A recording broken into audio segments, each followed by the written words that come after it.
ایک ایسی سلطنت جسے فوج نے نہیں ایک حکم نے مٹا دیا۔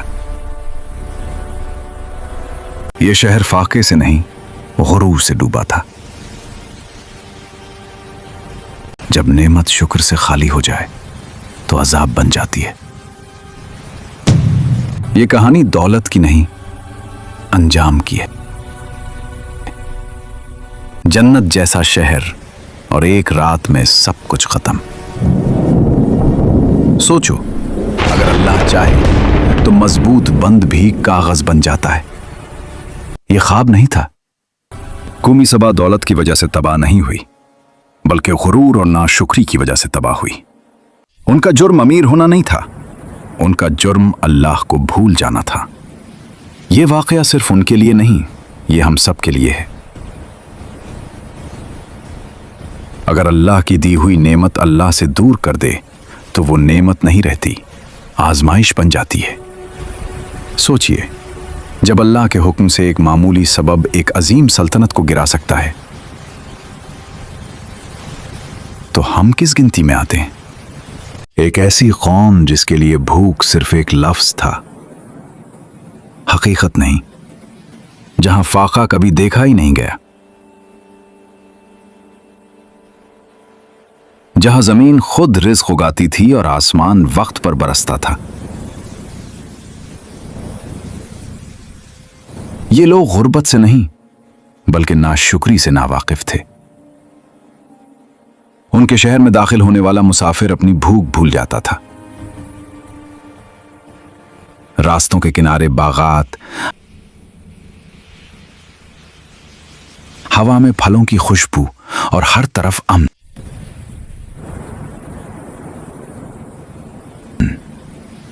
یہ کوئی خواب نہیں تھا، یہ ایک زندہ حقیقت تھی۔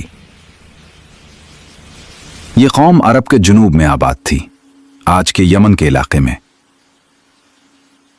تاریخ انہیں قوم سبا کے نام سے جانتی ہے۔ ایک ایسی قوم جسے اللہ نے دنیا کی نعمتوں سے بھرپور حصہ دیا تھا۔ ان کی طاقت کا اصل راز تھا میرب کا عظیم بند۔ یہ بند صرف پتھر اور مٹی نہیں تھا، یہ ان کی معیشت، ان کے باغات اور ان کی خوشحالی کی بنیاد تھا۔ اسی بند کے ذریعے پانی دائیں اور بائیں ہر کھیت تک پہنچتا تھا۔ قرآن اس منظر کو خود بیان کرتا ہے۔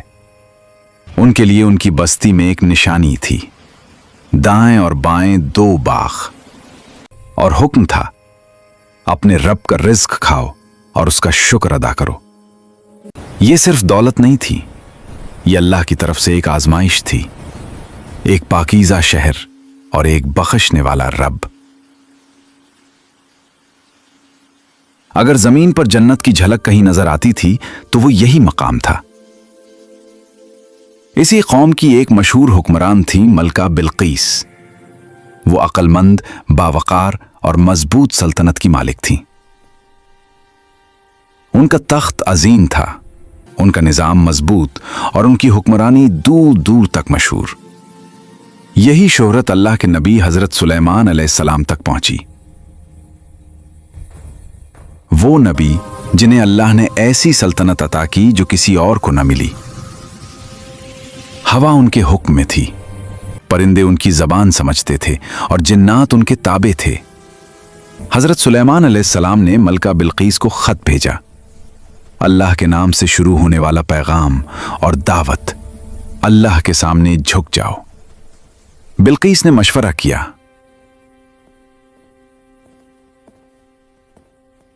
سوچا اور بالآخر حق کو پہچان لیا۔ جب وہ حضرت سلیمان علیہ السلام کے دربار میں آئیں تو شیشے کے فرش کو پانی سمجھ بیٹھی۔ تب حقیقت ان پر واضح ہوئی اور انہوں نے کہا، اے میرے رب، میں نے اپنی جان پر ظلم کیا، اب میں تیرے سامنے سر جھکاتی ہوں۔ روایات کے مطابق ملکہ بلقیس کے بعد قوم سبا نے بھی ہدایت قبول کر لی۔ یہ تھا ان کا روحانی اور دنیاوی عروج۔ لیکن وقت ہمیشہ ایک سا نہیں رہتا، نسلیں بدل جاتی ہیں، حکمران بدل جاتے ہیں،